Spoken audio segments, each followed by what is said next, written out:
gran cantidad de personas cuando pasan por momentos difíciles, por decepciones, por situaciones donde sienten que ellos no tienen la posibilidad de resolver ese problema, lo más común en muchas de las personas es ir a un lugar donde puedan estar bebiendo, tomando y tratar de olvidar lo que están pasando de aflicción. Antes, en el tiempo antiguo, el vino ha sido dado dentro de las familias como una parte fundamental, y hablo del vino de mesa.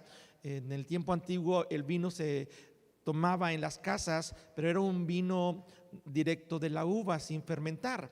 Ya el vino fermentado es el que provoca una serie de reacciones en el cuerpo humano y por lo tanto la conducta de la persona tiende a cambiar. Entonces yo he puesto por título al sermón de esta mañana: el mejor vino para beber. Y cuando hablo del mejor vino para beber, me refiero no solamente al vino físico, natural que conocemos, sino al vino espiritual. El conocer que así como hay un vino que provoca que la conducta sea una conducta no correcta, indecente, desenfrenada, también hay un vino que te lleva a tener una conducta correcta, una conducta ordenada y una conducta en base a la voluntad de Dios. Así que quisiera invitarte a la Biblia, a Proverbios capítulo 23, verso 31 al 33. La Biblia menciona lo siguiente, hablando en este caso Salomón, el hijo de David, cuando escribió estos proverbios, lo hizo porque recibió una sabiduría de parte de Dios. Así que al escuchar un proverbio que viene de Salomón, tenemos que entender que es algo que viene de parte de Dios y es algo bueno y que nos va a ayudar a ser mejores personas. Los consejos de Salomón hacen sabio a aquel que los recibe. Y este consejo de Proverbios 23, 31 al 33 dice lo siguiente: que no miremos la copa cuando rojea, cuando está llena del vino, sino que esa copa que cuando uno la ve, dice la Escritura, que entra suavemente, y después de entrar suavemente, el fin es como una serpiente que viene y muerde e inyecta su veneno y causa un dolor. Pero también dice este pasaje que provocará que tus ojos miren cosas extrañas, y también hablarás cosas que no estarán dentro de la voluntad de Dios. Hablarás cosas incorrectas. Y es normal, una persona que bebe vino, normalmente la conducta, el vino fermentado, es una conducta en la que empieza a estar fuera de sí, a decir cosas incoherentes y a tener una conducta fuera de lo que comúnmente tendría cuando está en su sano juicio. Y menciono este pasaje porque el hablar del mejor vino para beber, no me refiero al vino que provoca la embriaguez. Normalmente algunas personas dicen, es que no tiene nada de malo el tomar vino, el embriagarnos o el emborracharnos, porque al final de cuentas Jesús transformó el agua en vino. Entonces, si no es bueno tomar vino, ¿por qué transformó el agua en vino? Y es lo que yo quisiera explicarte esta mañana en este pasaje, en esta enseñanza, de lo importante que es conocer el buen vino y beber de él. Dice la Escritura en Efesios capítulo número 5, verso número 15. Mirad pues con diligencia cómo andéis, no como necios, sino como sabios. Dice el apóstol Pablo a la iglesia que está en Éfeso: mirad pues con diligencia, con cuidado, cómo andéis o cómo te comportas, no como un necio, sino como un sabio, aprovechando bien el tiempo, porque los días son malos. Y este tiempo que estamos viviendo son tiempos malos y tenemos que aprender a aprovechar el tiempo. Dice la Escritura, hablando el apóstol Pablo: por tanto no seáis insensatos, sino entendidos de cuál sea la voluntad del Señor. Y está hablando de una conducta, el aprender a vivir una vida en una conducta de acuerdo a la voluntad de Dios y no fuera de la voluntad de Dios.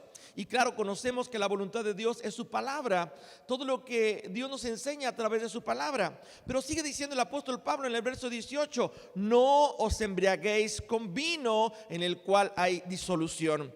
Y disolución en el contexto griego, la palabra es aselgeia, y es una conducta escandalosa, una conducta desenfrenada, una conducta indigna.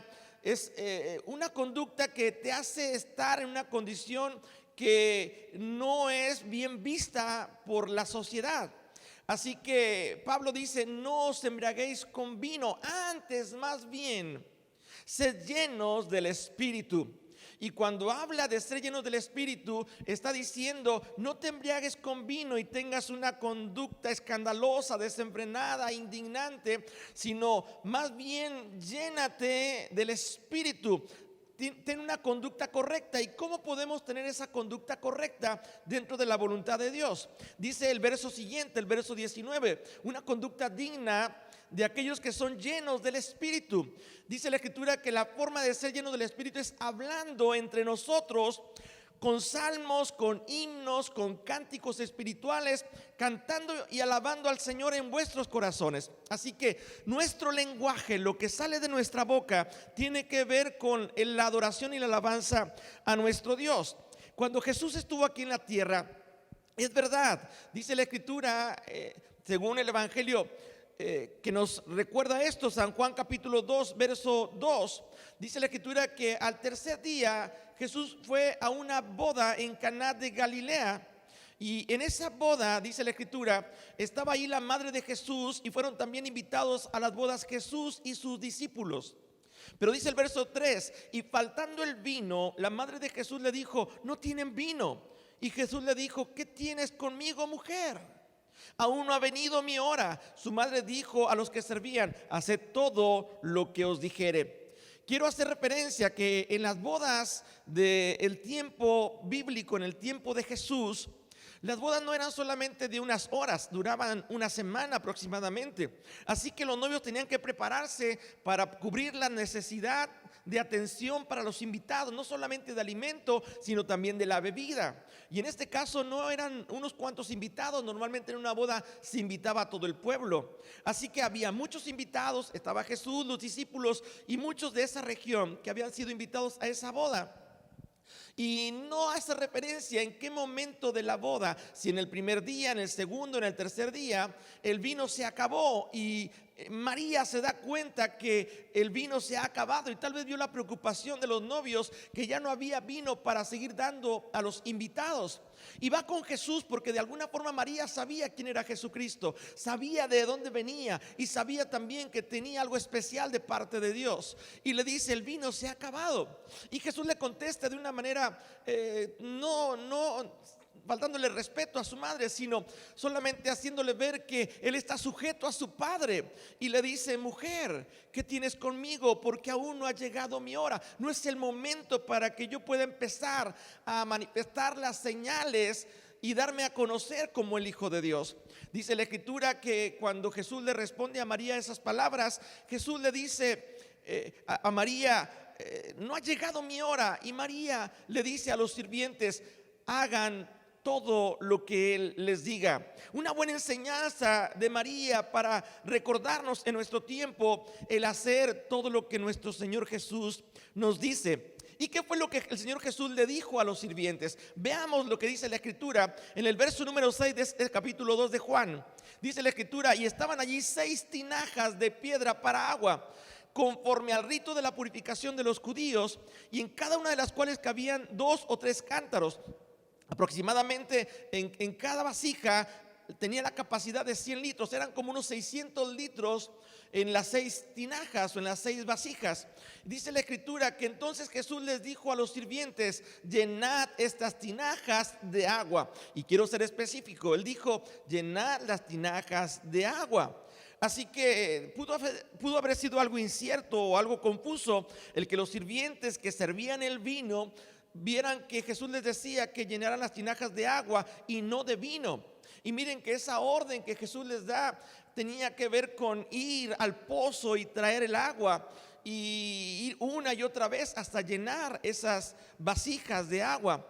Dice la Escritura que los sirvientes habían de alguna forma hecho lo necesario para llenar esas aguas. Y dice la Escritura, vaya conmigo al verso número 7. Después de que Jesús les dijo: llenad las tinajas, entonces estas fueron llenas de agua y las llenaron hasta arriba. Esto quiere decir que las llenaron hasta desbordarse literalmente. Cuando el maestresala probó el agua hecha vino sin saber de dónde era, aunque lo sabían los sirvientes que habían sacado el agua, llamó al esposo y le dijo lo siguiente: todo hombre sirve primero el buen vino y cuando ya ha bebido mucho, entonces el inferior. Mas tú has reservado el buen vino para este tiempo o hasta ahora. Este principio de señales hizo Jesús en Caná de Galilea y manifestó su gloria y sus discípulos creyeron en él. Hago referencia a esto que Jesús, cuando le dice a los sirvientes que la llenen de agua y después da la orden de que le lleven al que organiza a los servidores, al maestresala, para que beba de esa agua. En ese momento el maestresala, al beber el agua, esa agua es transformada o convertida en vino. No hay referencia de que los sirvientes hayan visto que el agua era ya vino, sino que hasta el momento que es probada por el maestresala se da cuenta que es un buen vino, el mejor vino que ese hombre había vivido en toda su vida. Y hace referencia que él había dejado el mejor vino para ese tiempo. Sabes que nuestro Dios, en los tiempos difíciles, cuando sentimos que nos falta lo necesario para suplir nuestras necesidades, o aun cuando pasamos momentos como los que estamos viviendo de pandemia, tenemos un Dios que ha dejado lo mejor para este tiempo. El que Dios pueda suplir lo que nos hace falta en el tiempo en que sabemos que ya no tenemos nada o no tenemos la capacidad para suplir lo que nos hace falta. Dice la Escritura que entonces, en aquellos días, cuando las personas vieron cómo el agua fue transformada en vino, muchos de ellos creyeron por la señal que Jesús hizo. Así que algunos hacen referencia que este fue el primer milagro que Jesús hizo al iniciar su ministerio. Pero Juan lo menciona como una señal. Y Jesús manifestó señales de que Él era un hijo de Dios. Nosotros también tenemos señales de que somos hijos de Dios. La Escritura dice: y estas señales seguirán a los que creen en mi nombre. Dice el Señor Jesús, hay señales específicas que como hijos de Dios podemos manifestar, no que sean de nosotros, sino que es algo que viene de Dios para nuestra vida y dar testimonio de que creemos en Dios y que creemos en Cristo Jesús. Así que el creer en Jesús va a provocar el que tú puedas tener el mejor vino, puedas tener la mejor provisión, puedas tener la mejor manifestación de la presencia de Dios en tu vida. Sabes que el ser humano tiene muchos vacíos. Las vasijas estaban vacías. Y eso habla de un vacío que tenemos en el corazón, en nuestra alma, y que muchas veces las personas buscamos llenar ese vacío en muchas cosas, y probamos una cosa y probamos otra cosa que el mundo nos ofrece y que al parecer son buenas para satisfacer nuestra necesidad o nuestro vacío en nuestro corazón. Pero al final, después de probar todo eso, el vacío sigue. Es cuando la persona también va a una cantina o va a un bar para poder beber el vino que le ofrecen y embriagarse y tratar de ver cosas extrañas, como dice el proverbista Salomón, o empezar a desahogarse y olvidarse un poco de sus penas. Pero después de que pasa ese embriaguez, lo que se conoce el momento de la cruda realidad, y se dan cuenta que no hay nada resuelto y siguen teniendo ese vacío. Pero cuando tú puedes acercarte a Dios, Dios no solamente va a darte lo mejor, sino que va a saciar ese vacío de tu corazón. Nada puede llenar un vacío que tú tienes, más la presencia de Dios lo puede llenar todo. Jesús dijo: llenad esas tinajas, y las llenaron hasta el borde. Hoy quiero invitarte a que tú puedas llenarte de la presencia de Dios. Nadie puede superar aquello que enfrenta en el mundo si no tiene a Dios de su lado. Nadie puede tener una manifestación de la presencia de Dios en su vida si Dios no está con él. Por eso la importancia de pedirle a Dios que esté con nosotros en los momentos difíciles y nos ayude. La Biblia es muy específica cuando dice que separados de Dios nada podemos hacer. Pero si Dios está con nosotros, el apóstol Pablo decía en Filipenses 4:13: todo lo puedo en Cristo que me fortalece. Así que ese tiempo en el que Jesús estuvo en esa boda suplió esa necesidad como una manifestación de la señal de que Él era un hijo de Dios. Sabes que tú y yo, como hijos de Dios, también hemos sido llamados a suplir necesidades. Hay personas que tienen hambre y sed de Dios. Hay personas que están pasando por etapas difíciles en los hospitales o están pasando por momentos difíciles de escasez. Pero tú y yo hemos sido llamados para manifestar esas señales de parte de Dios, para hacerles ver que cuando clamamos a Dios, Dios puede suplir todo lo que nos falte. Dice la Escritura, si me acompañas a 2 de Corintios, capítulo número 4, verso número 7. Pero tenemos este tesoro en vasos de barro, para que la excelencia del poder de Dios y no de nosotros, que estemos atribulados en todo, mas no angustiados. Podemos estar en apuros, mas no desesperados. Podemos ser perseguidos, mas no desamparados. Podemos ser derribados, mas no destruidos. En otras palabras, tenemos en nuestro interior, en estas vasijas de barro, el poder de Dios para poder, en los momentos de aflicción, de tribulación, de desesperación, o sentirnos que hemos pasado un momento que no podemos superar, la fe en Dios nos ayudará a salir adelante. Tenemos este tesoro en vasos de barro. Tú y yo fuimos formados del polvo de la tierra. Fuimos hechos del barro, y en este barro Dios ha hecho morar su Espíritu Santo, su presencia, y ese poder de Dios nos ayuda a vencer cualquier adversidad. Cuando hablo acerca de este tesoro que Dios ha puesto en nuestro corazón, es lo que Dios pone cuando decidimos creer en Cristo Jesús como nuestro Señor y Salvador. Mientras que no recibamos a Jesús como Salvador en nuestro corazón, el Espíritu Santo, ese vino nuevo o esa presencia de Dios nueva que nos renueva, que nos cambia, así como cambió el agua en vino, puede cambiar nuestro interior para reflejar algo en el exterior. En otras palabras, usted y yo sabemos que nuestro cuerpo, en su mayor concentración, su contenido en nuestra esencia corporal, el 80% literalmente es agua. Y ese 80% de esa agua, Dios la puede transformar, la puede cambiar. Y no me refiero al agua física, me refiero a nuestro interior como personas, a tener un cambio de vida, un cambio de actitud ante aquellas cosas que muchas veces nos sentimos desesperados, pero ahora podemos tener paz porque sabemos que Dios está con nosotros. Cuando sentimos que estamos derribados, pero podemos confiar que no estamos destruidos, podemos seguir peleando porque Dios está con nosotros. Dice la Escritura en este pasaje de Juan, si me acompañas, Juan capítulo 3, verso número 1. Y había un hombre de los fariseos que se llamaba Nicodemo, un principal entre los judíos. Este vino de Jesús de noche y le dijo: Rabí, sabemos que has venido de Dios como maestro, porque nadie puede hacer las señales que tú haces si no está Dios con él. Y este maestro, este rabino, esta persona vino y habló con Jesús de noche porque le daba pena que los demás lo vieran acercarse a Jesús. Sabes que muchas veces hay personas que les da pena venir y conocer de las cosas de Dios o acercarse a Jesús y reconocerlo como Salvador. Él fue de noche para que nadie se diera cuenta y le dice: Señor, sabemos que tú vienes de parte de Dios, porque las señales que tú haces nadie las podría hacer. Y Jesús le dice a este hombre: de cierto te digo, el que no naciere de nuevo no puede ver el reino de Dios. Y lo primero que le dice a Nicodemo: tú necesitas nacer de nuevo. Es, en otras palabras, necesitas tener un cambio, una transformación. La primera señal que Jesús hizo en las bodas de Caná de Galilea fue transformar el agua en vino. Y Dios sigue manifestando esas señales ahora en nuestra vida, queriendo que nuestra vida empiece a tener un nuevo comienzo, una nueva oportunidad.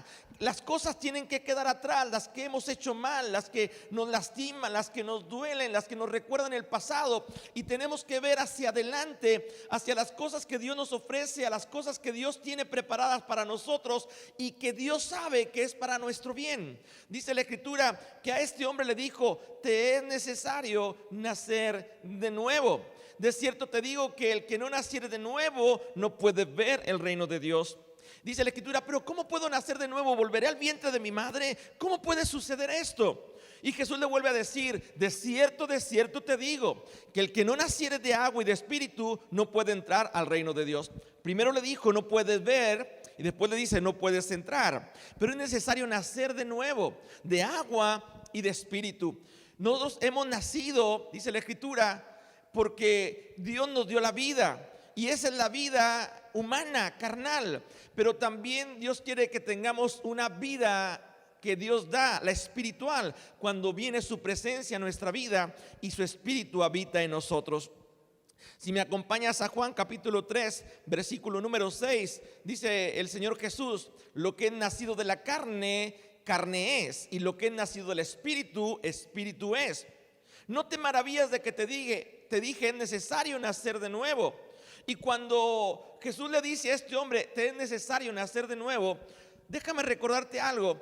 En nuestro tiempo es necesario nacer de nuevo, y la única manera de nacer de nuevo es permitir que el Espíritu Santo venga a nuestra vida y pueda transformarnos, pueda cambiarnos, y que nuestra naturaleza de carne pueda ser transformada en una naturaleza espiritual.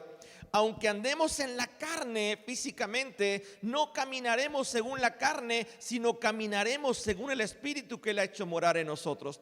La vida cristiana en este tiempo requiere una manifestación de señales donde nuestra conducta sea el hablar de Dios, el hablar de las cosas de Dios. Como decía al principio, cuando Pablo le habla a los de Éfeso y les dice que ellos tienen que aprender a hablar con cánticos espirituales, con salmos, con alabanzas a Dios, para que la gloria de Dios se manifieste en nuestra vida.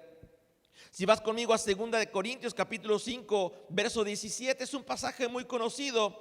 Dice el apóstol Pablo a los Corintios: de modo que si alguno está en Cristo, nueva criatura es. Las cosas viejas pasaron, he aquí todas son hechas nuevas. Así que voy a recordar lo que Jesús hizo en esas bodas de Caná. Allí en Canaán dice la Escritura que en Galilea hizo esa transformación del agua en vino, pero también le dijo a Nicodemo: te es necesario nacer de nuevo. En otras palabras, tener una transformación, el dejar que tu naturaleza hasta el día de hoy, lo que has vivido, quede atrás y que empieces a nacer de nuevo como un bebé, que empiece a llenarse de las cosas de Dios y tenga una transformación de vida. Dice la Escritura que cuando Pablo habla a los corintios y le dice nueva criatura es los que están en Cristo, es porque las cosas viejas han quedado atrás y todas son hechas nuevas. Dios quiere una transformación, un cambio de vida, porque el cambio de vida va a dar testimonio de que ahora creemos en Cristo Jesús. Si vas conmigo a Hechos capítulo 2, verso 13, vamos a darnos cuenta cómo en el tiempo de Jesús, cuando Él ascendió al cielo, le dijo a los discípulos que era muy importante que ellos no salieran de Jerusalén hasta que recibieran la presencia del Espíritu Santo en sus vidas. Es muy importante notar que para Jesús era determinante el que ellos obedecieran. Ellos se fueron a un aposento alto a orar y esperaron la promesa de Dios, el Espíritu Santo. Y tal y como Jesús les dijo, así sucedió. Dice la Escritura que ellos estaban orando, estaban reunidos, y de repente dice que entró un viento recio y empezó toda la gente a sentir el mover de la presencia del Espíritu Santo. Y dice la Escritura que se empezaron a sentar como lenguas de fuego sobre sus cabezas y comenzaron a hablar en otras lenguas. Esas personas que empezaron a hablar en otras lenguas estaban hablando las maravillas de Dios. Escucha bien. Una persona que tiene un cambio, una transformación, un nuevo nacimiento, va a hablar de las cosas de Dios. De la abundancia del corazón hablará la boca. Cuando esas personas recibieron el Espíritu Santo, hablaban las maravillas de Dios, exaltaban el nombre de Dios, glorificaban el nombre del Señor. Esa es una señal de que tú eres un hijo o una hija de Dios, porque tus conversaciones tienen que ver con Dios. Pero dice la Escritura que después de ese momento donde ellos estaban experimentando la presencia de Dios, de las maravillas de Dios en nuestra lengua, y había, dice la Escritura, en aquel lugar cretenses, medos, persas, había gente de África, había gente de muchas regiones, y cada uno de los que estaban recibiendo la presencia de Dios oían hablar las maravillas de Dios en esa lengua.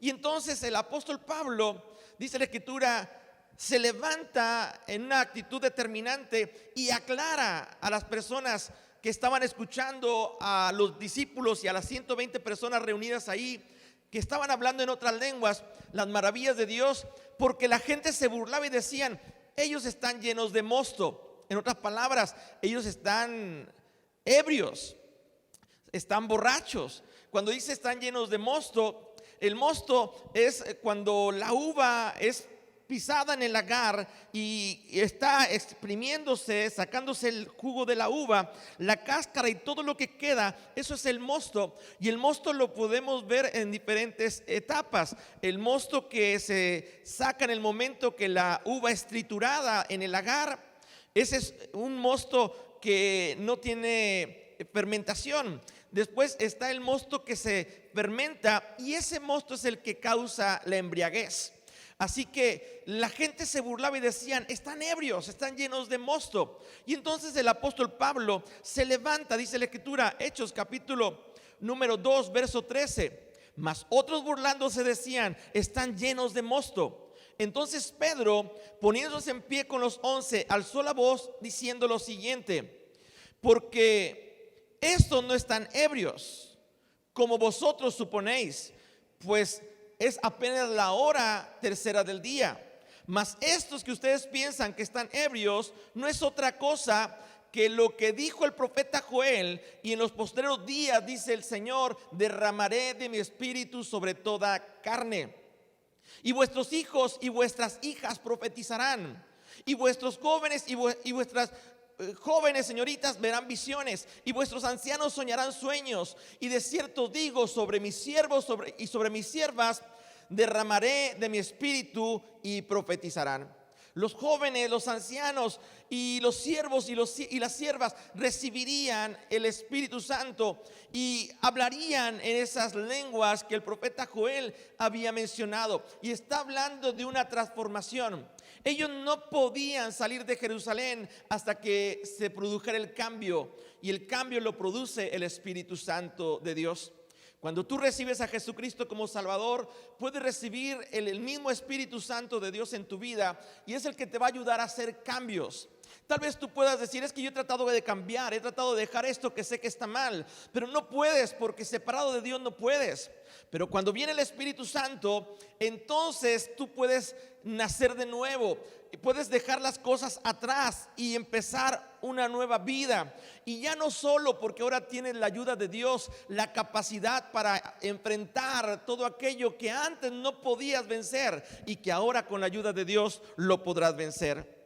Por último, quiero mencionarte esto. Cuando el apóstol Pedro menciona: ellos no están ebrios, sino están recibiendo el derramamiento del Espíritu Santo, estoy hablando de ese vino que viene a satisfacer tu necesidad.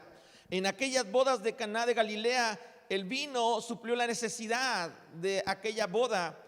Y ahora en nuestro tiempo también Dios tiene el mejor vino para suplir tu necesidad. El maestresala dijo: siempre en las bodas el mejor vino se da al principio, pero tú has dejado hasta el final el mejor vino. Y sabes que, o para este tiempo el mejor vino. Y sabes que para este tiempo Dios tiene el mejor vino para ti. Y déjame decirte, el mejor vino es la misma presencia de Dios que quiere obrar en tu vida para suplir lo que te hace falta. Ve conmigo por favor a Juan capítulo 2 verso 7 nuevamente. Dice la escritura que Jesús dio la orden: llenen las tinajas de agua, y las llenaron hasta arriba. Hoy yo quiero invitarte a que tú puedas llenar tu vida, esa vasija de barro que somos, donde Él ha puesto su poder, y la podamos llenar hasta arriba, no a medias, sino que podamos llenarnos del Espíritu Santo de Dios. Por eso dice la escritura, y leíamos también en Efesios: no os embriaguéis con vino, antes más bien sed llenos del Espíritu, sed llenos de la misma presencia de Dios. Si hemos de embriagarnos, embriaguémonos, pero de ese vino espiritual que es el Espíritu Santo de Dios fluyendo en nuestro interior. Y cantemos salmos, himnos, y cantemos cánticos espirituales, y sobre todo, dice la escritura, alabemos al Señor en nuestros corazones. Hay una parte importante: dando gracias a Dios en todo, al Dios Padre, en el nombre de nuestro Señor Jesucristo. Hoy yo quiero invitarte a que tú puedas invitar a Jesús a tu corazón. Jesús fue invitado a las bodas de Caná de Galilea, él y sus discípulos, y lo invitaron y él intervino cuando hubo una necesidad. Si tú invitas a Jesús a tu corazón, ten la seguridad que él va a intervenir cuando tú tengas una necesidad. Cuando tú le pidas al Padre, a nuestro Dios, cualquier cosa en el nombre de Jesús, Dios lo va a hacer, porque Jesús estará en tu corazón. Dice la Escritura en Lucas capítulo 22, verso número 27. Usted ha de recordar aquella imagen que en muchos hogares tienen de un cuadro donde está Jesús con sus discípulos celebrando la última cena, la Pascua del Señor. Dice la Escritura que en aquella ocasión, la última cena, Jesús tomó la copa. Ve conmigo a este pasaje, Lucas 22, 27. Y tomando la copa y habiendo dado gracias, les dio diciendo a los discípulos: bebed de ella todos. Él estaba con la copa de vino y en ese momento en la mesa les dice: beban todos de ella. Así que el vino tenía un propósito. La primera señal que Jesús hizo cuando él inició su ministerio fue la transformación del agua en vino, y fue una señal donde los primeros que lo seguían empezaron a creer en él, y muchos creyeron en él por la señal que hizo. La última manifestación que él revela a los discípulos es que esa copa que ellos van a beber, así lo dice: porque esta copa es mi sangre de un nuevo pacto, mi sangre de un nuevo pacto, nuevas cosas. Y sigue diciendo que por muchos es derramada para remisión de pecados. Así que él está hablando de su sangre que él derramó en la cruz del Calvario para perdón de pecados. Cuando tú bebes de la copa que Jesús literalmente derramó en la cruz del Calvario para perdonarnos, en ese momento esa sangre se convierte en aquello que te limpia, que te perdona, que te purifica, que te sana. La sangre de Cristo tiene poder, y cuando tú bebes de esa copa, Jesús dice: no es un vino del fruto de la vid, es la sangre que derramaré por vosotros para perdón de pecados. Y cuando tú bebes esa copa, eres limpio por la sangre de Jesús, eres perdonado. Aquellas cosas que te hacían sentir mal, que te hacían sentir sucio o sucia, ahora te limpian, porque dice la Escritura que la sangre de Jesucristo nos limpia de todo pecado. Y sigue diciendo el verso número 29: y os digo que desde ahora no beberé más de este fruto de la vid hasta aquel día en que la beba de nuevo con vosotros en el reino de mi Padre. Jesús le dice a los discípulos: les digo y les aseguro que no volveré a beber de este fruto de la vid. Está hablando del fruto de la uva, del jugo de la uva, del vino que se extraía de la uva. Y dice: no lo volveré a beber, porque lo beberé hasta que esté con vosotros en el reino de mi Padre. Déjame decirte algo: cuando tú recibes a Jesús en tu corazón y lo invitas a tu corazón, como aquel matrimonio invitó a Jesús a su boda y suplió lo que ellos necesitaban, manifestando esa señal de que Él era el Hijo de Dios y que estaba invitado en esa boda, también en tu vida Dios va a hacer que se manifiesten las señales de parte de Dios, porque Jesús estará en tu corazón. Si tú lo recibes hoy en tu corazón, ten la seguridad de que beberás del mejor vino. Y como dije al principio, cuando uno toma el mejor vino o bebe el mejor vino, es porque vas a querer seguir bebiendo de ese vino una y otra vez. Por eso yo te invito a que tú puedas recibir a Jesús en tu corazón y decirle al Señor: Señor, yo tengo una necesidad apremiante, yo necesito que me ayudes, pero ahora entiendo que las señales que tú haces, las haces porque Dios está contigo. Hoy quiero que también tú estés conmigo y que Dios esté conmigo, y poder decir como el apóstol Pablo: todo lo puedo en Cristo que me fortalece. Quisieras esta mañana hacer esta oración conmigo y decirle al Señor: Señor, ayúdame, Señor, en aquellas cosas que me hacen falta. Suple mi necesidad, pero sobre todo, Señor, suple mi necesidad espiritual, que yo pueda sentir tu presencia en mi interior. Repite conmigo esta oración si estás en casa, y yo te invito a que permitas que Dios manifieste su poder en tu necesidad, cualquiera que sea. Deja que Dios obre, porque cuando Dios interviene, todo es suplido. Yo te doy gracias, porque sé, Señor, que esta mañana el recordar, Señor, que el beber el mejor vino es el beber esa sangre que tú derramaste en la cruz del Calvario y que se manifiesta ahora, Señor, cuando recibimos en nuestro corazón la salvación, el recibirte a ti como nuestro Salvador.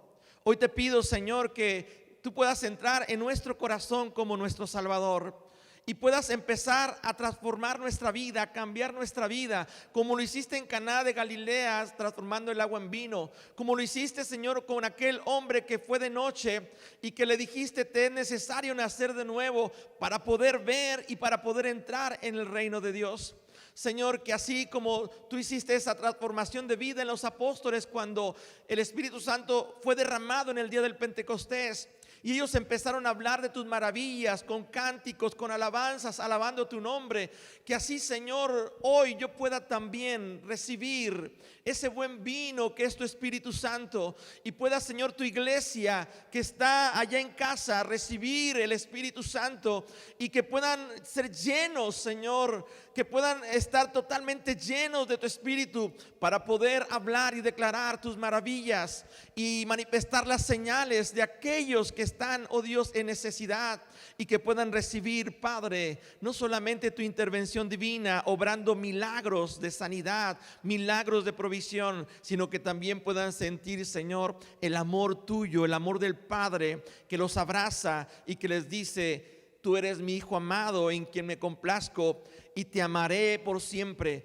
Que así como dice tu palabra, Señor, con amor eterno te he amado y te prolongué mi misericordia.